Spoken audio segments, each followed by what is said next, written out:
Quick Fire News Tuesday TTS Daily Edition. A bit under the weather, just have 4 quick stories for you. First up, Singapore is becoming more and more in love with pickleball. Exactly why? Let's just delve a little into it. And then the man who was involved with his boss got terminated and was awarded a nice compensation sum. More than a week since we have the new enhanced vaping penalties and who have been caught. And finally, the man who wanted to extend his stay or wanted to enter Singapore no matter what. Let's kick things off.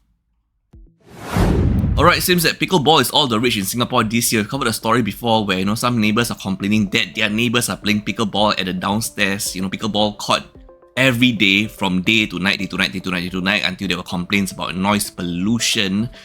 And now it seems that pickleball is really a thing in Singapore. Believe it or not, I just saw that pickleball has been available for booking. The courts have been available for booking in Singapore since 2014 on ActiveXG. Less than 20 court bookings per month to now more than 8,000 court bookings per month in the first half of 2025. Oh my god. Believe it or not, there is even a Singapore Pickleball Association that saw 5-fold rise in the Pesta Sukan competition, up from 400 plus in 2022 to 2,100 plus this year, 2025. I always thought pickleball was a fad, so I was wrong. Pickleball has been in Singapore more than a decade. I just thought pickleball was something that people, created because tennis is too tiring and badminton doesn't seem as cool, so they created a sport in between, which used to be covered by squash, but squash isn't exactly all the rage right now. People are more into pickleball, which is basically a ball played with a paddle pad. Shouldn't it be just called paddle ball? No idea, it's anyone's best guess.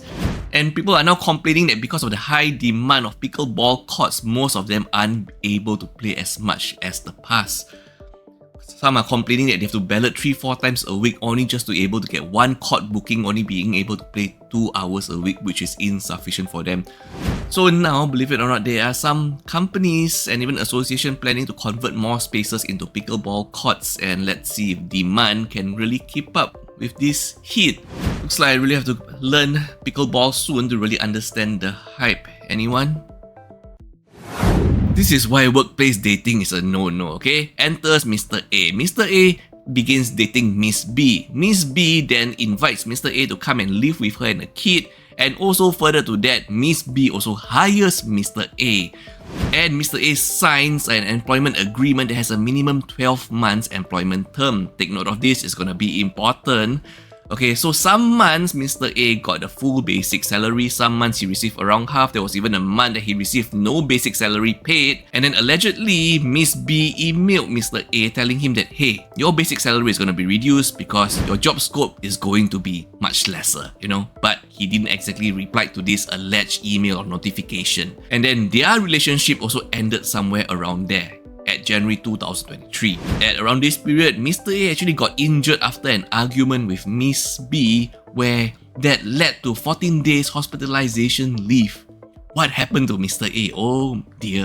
He was injured so badly that he had 14 days hospitalization leave. Anyone's best guess, okay? The next month, Miss B emailed Mr. A telling him, thank you for all your hard work and all this, hand over your job at the end of next month. Basically a 1-month return notice, but his contract actually stated minimum 2 months return notice. Anyway, end of March 2023, Mr. A left the company and now he has filed a civil suit trying to claim back all the missing pay from his minimum 12 months employment term. He was supposed to have a minimum 12 months employment term from August 2022 to August 2023. But then he did accepted the termination notice. He received the email and he took it to heart and he actually left. So what is gonna be the outcome? You might not be able to guess this, So the company now start alleging saying that, some days Mr. A wasn't at work. In fact, Mr. A was absent from work so frequent, that's why sometimes we have to prorate his pay. But believe it or not, even though, yes, some months Mr. A is barely in the office, barely at work, absent from work, but that's because he was away for job-related training, and sometimes he was very frequent overseas in some countries like Abu Dhabi because he was actually overseas with his girlfriend, who is Miss B, who is his boss. So now the company is questioning him Why are you absent from work so often when he was actually overseas in these countries with his boss, Miss B? Even though he accepted the termination notice that was only 1 month written notice and he has to be a 2 months written notice, and he left at the end of March 2023, believe it or not, the court has awarded in favor of him mostly, and he has been awarded more than 80,000 Singapore dollars, which is basically the shortfall in basic salary for the 12 months minimum employment agreement terms, okay, from August 2022 to August 2023.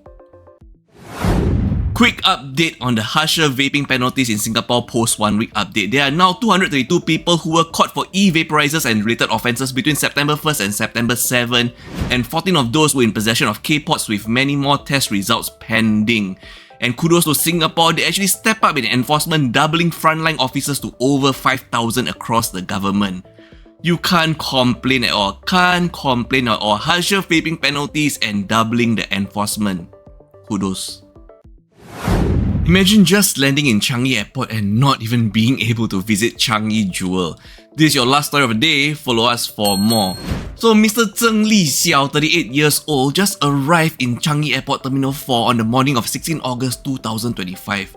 However, he was then issued a no-entry order with the reason undisclosed. So basically he was told, sorry you may not enter, sorry you have to be deported.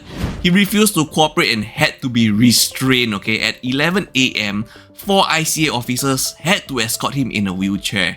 Remember, he didn't want to be deported, right? So he started shouting and tried to struggle to get up from his wheelchair. So an officer actually had to hold him down, and that was when Mr. Zheng decided to spat into that officer's face.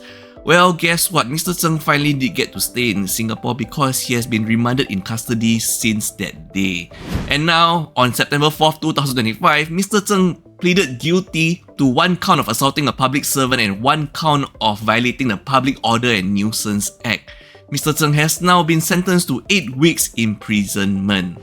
Well, that might not have been the Singapore experience he was expecting. It's no Changi Jewel, but at least it's Changi Pre.